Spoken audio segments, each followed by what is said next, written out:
നമ്മൾ സാധാരണയായിട്ട് പറയാറുള്ള ഒരു കാര്യമുണ്ട്. സ്ട്രെസ്സ് ഒരു മാനസിക പ്രശ്നമാണ് എന്ന്. എന്നാൽ സ്ട്രെസ്സ് അഥവാ മാനസിക സമ്മർദ്ദം അനുഭവിക്കുന്ന സമയത്ത് നിങ്ങൾക്ക് എപ്പോഴെങ്കിലും വിട്ടുമാറാത്ത തലവേദനയോ ശരീരവേദനയോ നെഞ്ചിരിച്ചിലോ അല്ലെങ്കിൽ പെട്ടെന്ന് വണ്ണം വയ്ക്കുന്നതായിട്ടോ ഒക്കെ തോന്നിയിട്ടുണ്ടോ? എങ്കിലൊന്ന് മനസ്സിലാക്കുക, സ്ട്രെസ് എന്ന് പറയുന്നത് കേവലം ഒരു മാനസിക അവസ്ഥ മാത്രമല്ല.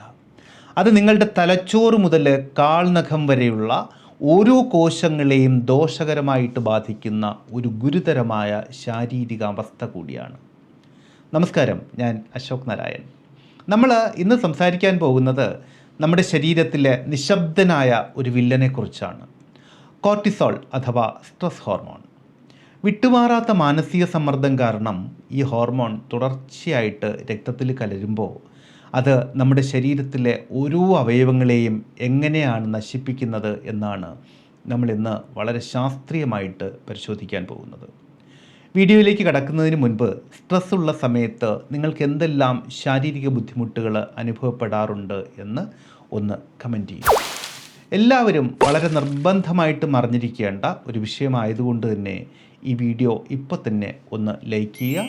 ചാനൽ ആദ്യമായിട്ടാണ് കാണുന്നതെങ്കിൽ ഒന്ന് സബ്സ്ക്രൈബ് ചെയ്തേക്കുക. നോട്ടിഫിക്കേഷൻ കൃത്യമായി ലഭിക്കാൻ ബെല്ലൈക്കൺ കൂടി ഒന്ന് പുഷ് ചെയ്തേക്കുക. അപ്പോൾ നമുക്ക് വിഷയത്തിലേക്ക് കിടക്കാം. ആദ്യം തന്നെ എന്താണ് ഈ കോർട്ടിസോൾ എന്ന് നോക്കാം. നമ്മുടെ വൃക്കകൾക്ക് മുകളിലായിട്ട് സ്ഥിതി ചെയ്യുന്ന അഡ്രിനൽ ഗ്രന്ഥികൾ ഉൽപ്പാദിപ്പിക്കുന്ന ഒരു ഹോർമോണാണ് ഇത്. സത്യത്തിൽ ഇത് ഒരു വില്ലനൊന്നുമല്ല. സാധാരണ നിലയിൽ നമ്മുടെ ശരീരത്തിലെ മെറ്റബോളിസം നിയന്ത്രിക്കാനും അതുപോലെ വീക്കങ്ങളൊക്കെ കുറയ്ക്കാനും കോർട്ടിസോൾ വളരെ അത്യാവശ്യമാണ്. നമ്മളൊരു അപകടത്തിൽപ്പെടുന്ന സമയത്തോ അല്ലെങ്കിൽ പെട്ടെന്ന് ഭയം തോന്നുമ്പോഴോ ഒക്കെ ഈ കോർട്ടിസോൾ രക്തത്തിലേക്ക് കലരുകയും ആ സാഹചര്യത്തെ കൃത്യമായിട്ട് നേരിടാൻ ശരീരത്തെ സജ്ജമാക്കുകയും ഒക്കെ ചെയ്യും. പക്ഷേ ഇന്നത്തെ കാലത്തുള്ള നമ്മുടെ പ്രശ്നം സാമ്പത്തിക ബാധ്യതകളും കുടുംബ പ്രശ്നങ്ങളും ജോലിസ്ഥലത്തെ ടെൻഷനും ഒക്കെ കാരണം നമ്മൾ 24 മണിക്കൂറും സ്ട്രെസ്സിലാണ് എന്നുള്ളതാണ്, അല്ലേ? അപ്പോൾ അതുകൊണ്ട് ഈ കോർട്ടിസോൾ തുടർച്ചയായിട്ട് ഉയർന്ന അളവിൽ നമ്മുടെ ശരീരത്തിൽ കലർന്നുകൊണ്ടേയിരിക്കും. ഇത് നമ്മുടെ അവയവങ്ങളെ എങ്ങനെയാണ് ബാധിക്കുന്നത് എന്ന് 7 ഘട്ടങ്ങളായിട്ട് നമുക്ക് നോക്കാം. ഘട്ടം 1, നമ്മുടെ നാഡീവ്യവസ്ഥയെയും മാനസിക ആരോഗ്യത്തെയും എങ്ങനെയാണ് ഇത് ബാധിക്കുന്നത് എന്ന് നോക്കാം. ഏറ്റവും ആദ്യം ഇത് ബാധിക്കുന്നത് നമ്മുടെ തലച്ചോറിനെയാണ്. അമിതമായിട്ടുള്ള കോർട്ടിസോൾ തലച്ചോറിൽ ഓർമ്മകൾ സൂക്ഷിക്കുന്ന ഭാഗമായിട്ടുള്ള ഹിപ്പോക്യാമ്പസ്, അതുപോലെ തീരുമാനങ്ങൾ എടുക്കാൻ സഹായിക്കുന്ന ഭാഗമായിട്ടുള്ള പ്രീഫ്രണ്ടൽ കോർട്ടെക്സ് എന്നീ ഭാഗങ്ങളുടെ പ്രവർത്തനത്തെയൊക്കെ തകരാറിലാക്കും. ഇത് ഓർമ്മശക്തി കുറയാനും അതുപോലെ ഏകാഗ്രത നഷ്ടപ്പെടാനുമൊക്കെ കാരണമാവും.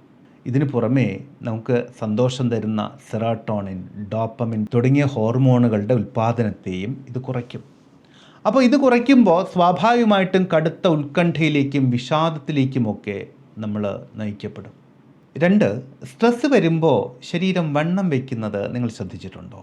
കോർട്ടിസോള് കോശങ്ങളിലേക്ക് ഗ്ലൂക്കോസ് ആഗിരണം ചെയ്യുന്നത് തടയും. അതുകൊണ്ട് തന്നെ രക്തത്തിൽ പഞ്ചസാരയുടെ അളവ് പെട്ടെന്ന് ഉയരും. ഇത് ടൈപ്പ് 2 പ്രമേഹത്തിന് കാരണമാവും. മാത്രമല്ല, ശരീരത്തിലെ കൊഴുപ്പ് വിന്യാസത്തെ ഇത് പൂർണ്ണമായിട്ടും മാറ്റും. കട്ടി കൂടിയ കൊഴുപ്പ്, അതായത് വിസറൽ ഫാറ്റ്, വയറിലും ആന്തരികാവയവങ്ങൾക്കും ഒക്കെ ചുറ്റും അടിഞ്ഞുകൂടാൻ ഈ ഹോർമോൺ കാരണമായിട്ട് മാറും. 3, സ്ട്രെസ്സ് കൂടുമ്പോൾ നമ്മുടെ നെഞ്ചിടിപ്പ് കൂടാറുണ്ട്, അല്ലേ? കാരണം കോർട്ടിസോൾ രക്തക്കുഴലുകളെ സങ്കോചിപ്പിക്കുകയും അതുപോലെ എംപിനെഫ്രീൻ പോലെയുള്ള മറ്റ് ഹോർമോണുകളോടുള്ള ശരീരത്തിൻ്റെ പ്രതികരണത്തെ ഉത്തേജിപ്പിക്കുകയും ചെയ്യും. ഇത് രക്തസമ്മർദ്ദം ഉയർത്തുകയും അതുപോലെ വിട്ടുമാറാത്ത ഹൈപ്പർ ടെൻഷനിലേക്കും ഒടുവിലെ ഹൃദയാഘാത സാധ്യതയിലേക്കുമൊക്കെ, അതായത് ഹാർട്ട് അറ്റാക്കിലേക്കുമൊക്കെ നമ്മളെ നയിക്കുകയും ചെയ്യും. 4 കാര്യം, സാധാരണഗതിയിൽ കോർട്ടിസോൾ ഒരു ശക്തമായിട്ടുള്ള ആൻറ്റി ഇൻഫ്ലമേറ്ററി ഏജൻ്റാണ്. പക്ഷേ ഇത് ദീർഘകാലം രക്തത്തിൽ ഉയർന്ന നിലയിൽ തുടരുമ്പോൾ നമ്മുടെ രോഗപ്രതിരോധ കോശങ്ങളായിട്ടുള്ള ടി ലിംഫോസൈറ്റുകളുടെ ഉൽപ്പാദനം സാവധാനം കുറയാൻ തുടങ്ങും. അതായത് ശരീരത്തിൻ്റെ പ്രതിരോധ ശേഷി പൂർണ്ണമായിട്ടും തകരാൻ തുടങ്ങും. ഇതുകൊണ്ട് തന്നെ നമ്മൾ എളുപ്പത്തിൽ രോഗബാധിതരായിത്തീരും. 5, സ്ട്രെസ്സുള്ള സമയത്ത് ദഹനം എങ്ങനെയാണ് നടക്കുന്നത് എന്ന് നിങ്ങൾ ശ്രദ്ധിച്ചിട്ടുണ്ടോ?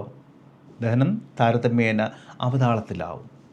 കാരണം ഈ സ്ട്രെസ്സുള്ള സമയത്ത് ശരീരത്തിനെ സംബന്ധിച്ചിടത്തോളം ദഹന പ്രക്രിയ എന്ന് പറയുന്നത് ഒട്ടും ഒരു പ്രധാനപ്പെട്ട കാര്യമേ അല്ല. അതുകൊണ്ട് തന്നെ കോർട്ടിസോള് ദഹന പ്രക്രിയയുടെ വേഗതയെ കുറയ്ക്കും. ആമാശയത്തിലെ ആസിഡ് ഉൽപ്പാദനം അമിതമായിട്ട് വർദ്ധിക്കും. കുടലിലെ നല്ല ബാക്ടീരിയകൾ നശിക്കാൻ ഇത് കാരണമാവും. ഇതുകൊണ്ടാണ് നെഞ്ചിരിച്ചിൽ, അൾസർ, അതുപോലെ ഇറിറ്റബിൾ ബവൽ സിൻഡ്രോം, IBS തുടങ്ങിയ ദഹന പ്രശ്നങ്ങൾ ഉണ്ടാകാനുള്ള കാരണം. ആറാമതായിട്ട് അസ്ഥികളുടെ ആരോഗ്യത്തെ കോർട്ടിസോള് വളരെ ഗുരുതരമായിട്ട് തന്നെ ബാധിക്കുന്നുണ്ട്. അസ്ഥി രൂപീകരണത്തിന് നമ്മളെ സഹായിക്കുന്ന ഓസ്റ്റിയോബ്ലാസ്റ്റുകളുടെ പ്രവർത്തനം ഇത് സാവധാനം തടയുകയും ശരീരത്തിലേക്ക് കാൽഷ്യം ആഗിരണം ചെയ്യുന്നത് കുറയ്ക്കുകയുമൊക്കെ ചെയ്യും. ഇത് അസ്ഥികൾ പൊടിഞ്ഞു പോകുന്ന ഓസ്റ്റിയോപൊറോസിസ് എന്ന രോഗത്തിൻ്റെ സാധ്യതയെ വർദ്ധിപ്പിക്കും. ഇതുകൂടാതെ പേശികളിലെ പ്രോട്ടീനുകളെ തകർക്കുന്നത് കൊണ്ട് തന്നെ കടുത്ത പേശിവേദനയും ബലക്ഷയവും അനുഭവപ്പെടാം. ഏഴാമത്തെ കാര്യം, കഴിഞ്ഞ വീഡിയോയിൽ നമ്മൾ ദാമ്പത്യ പ്രശ്നങ്ങളെക്കുറിച്ച് പറഞ്ഞിരുന്നു അല്ലേ? ആ വീഡിയോ കണ്ടിട്ടില്ല എങ്കിൽ ഞാൻ മുകളിലൊന്ന് പിൻ ചെയ്തേക്കാം, ഡിസ്ക്രിപ്ഷൻ ബോക്സിലും കൊടുത്തേക്കാം. കോർട്ടിസോളിൻ്റെ അളവ് കൂടുന്ന സമയത്ത് നമ്മുടെ ശരീരത്തിലെ പ്രത്യുൽപാദന ഹോർമോണുകളായിട്ടുള്ള ഈസ്ട്രജൻ, പ്രൊജസ്ട്രോൺ, അതുപോലെ ടെസ്റ്റോസ്റ്ററോൺ ഇവയുടെയൊക്കെ ഉൽപ്പാദനം ഗണ്യമായിട്ട് കുറയും. ഇത് സ്ത്രീകളിലെ ആർത്തവ ചക്രത്തിലെ വ്യതിയാനങ്ങൾക്ക്, അതുപോലെ പുരുഷന്മാരിലെ ലൈംഗിക താല്പര്യക്കുറവിന്, അതുപോലെ വന്ധ്യതയ്ക്ക് ഒക്കെ കാരണമായേക്കാം. ഇത്രയും കാര്യങ്ങൾ കേൾക്കുമ്പോൾ തന്നെ സ്ട്രെസ്സ് നമ്മുടെ ശരീരത്തോട് ചെയ്യുന്ന ക്രൂരത അത് എത്രമാത്രമാണ് എന്ന് നിങ്ങൾക്ക് മനസ്സിലായി കാണും. അങ്ങനെയാണ് എങ്കിൽ ഈ കോർട്ടിസോളിൻ്റെ അളവ് നമുക്ക് സ്വാഭാവികമായിട്ട് എങ്ങനെ കുറയ്ക്കാൻ സാധിക്കും? അതിന് നമ്മൾ ആദ്യമായിട്ട് ചെയ്യേണ്ടത് കൃത്യസമയത്തുള്ള ഉറക്കമാണ്. ദിവസവും 7 മുതൽ 8 മണിക്കൂർ വരെയുള്ള ശാന്തമായിട്ടുള്ള ഉറക്കം കോർട്ടിസോൾ ലെവൽ കുറയ്ക്കാൻ അത്യാവശ്യമാണ്. രണ്ടാമത്തെ കാര്യം യോഗ, അതുപോലെ ശ്വസന വ്യായാമങ്ങൾ. നമ്മൾ അത് മുൻപൊരു വീഡിയോയിൽ പറഞ്ഞിരുന്നു, 4-7-8 ബ്രീത്തിങ് ടെക്നിക്ക്. അപ്പോൾ ഈ 4-7-8 ബ്രീത്തിങ് ടെക്നിക്ക് ശരീരത്തെ ശാന്തമാക്കാൻ വളരെ നല്ലതാണ്. ആ വീഡിയോ മുകളിൽ പിൻ ചെയ്തിട്ടുണ്ട്, ഡിസ്ക്രിപ്ഷൻ ബോക്സിൽ കൊടുത്തിട്ടുമുണ്ട്. മൂന്നാമത്തെ കാര്യം കഫീൻ, മദ്യം ഇവയുടെയൊക്കെ ഉപയോഗം പരമാവധി കുറയ്ക്കുക എന്നുള്ളതാണ്. അതുപോലെ നിങ്ങൾക്ക് സന്തോഷം തരുന്ന മറ്റ് വിനോദങ്ങളിൽ ഏർപ്പെടാൻ ഒരല്പസമയം ഒന്ന് കണ്ടെത്തണം.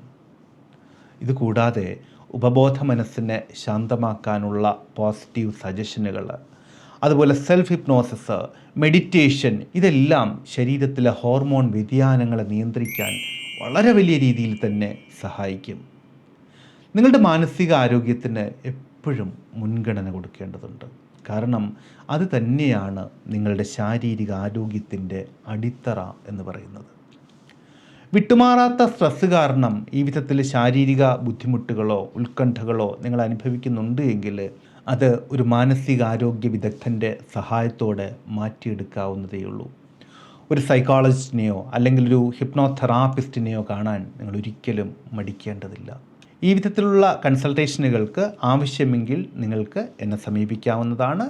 കോൺടാക്റ്റ് നമ്പറും മറ്റ് ഡീറ്റെയിൽസും എല്ലാം ഇവിടെ കൊടുത്തിട്ടുണ്ട്. ഈ വീഡിയോ നിങ്ങൾക്ക് പുതിയ അറിവുകൾ നൽകിയെന്ന് വിശ്വസിക്കുന്നു. ഈ വിഷയത്തെക്കുറിച്ചുള്ള നിങ്ങളുടെ സംശയങ്ങൾ താഴെ കമൻറ്റ് ബോക്സിൽ ചോദിക്കാം. സ്ട്രെസ് അനുഭവിക്കുന്ന നിങ്ങളുടെ പ്രിയപ്പെട്ടവർക്ക് അവരറിയാതെ തന്നെ അവരുടെ ശരീരത്തിൽ നടക്കുന്ന മാറ്റങ്ങളെക്കുറിച്ച് മനസ്സിലാക്കി കൊടുക്കാൻ ഈ വീഡിയോ അവർക്ക് കൂടി ഒന്ന് ഷെയർ ചെയ്യൂ. അപ്പോൾ വിഷയം ഇഷ്ടമായിട്ടുണ്ടെങ്കിൽ ലൈക്ക് ചെയ്തിട്ടുണ്ടാകും എന്ന് കരുതുന്നു. ഈ വിധത്തിൽ ഉപകാരപ്രദമായിട്ടുള്ള മറ്റ് വീഡിയോകൾക്ക് വേണ്ടി ചാനൽ ഒന്ന് സബ്സ്ക്രൈബ് ചെയ്തേക്കുക. നോട്ടിഫിക്കേഷൻസ് കൃത്യമായി ലഭിക്കാൻ ബെല്ലൈക്കൺ കൂടി ഒന്ന് പുഷ് ചെയ്തേക്കുക. അപ്പോൾ വളരെ വ്യത്യസ്തമായ മറ്റൊരു വിഷയത്തിലൂടെ വീണ്ടും കണ്ടുമുട്ടാമെന്ന ശുഭപ്രതീക്ഷയോടുകൂടി തൽക്കാലം വിട പറഞ്ഞു പിരിയുന്നു. സ്നേഹപൂർവ്വം, അശോക് നാരായൺ. Thank you.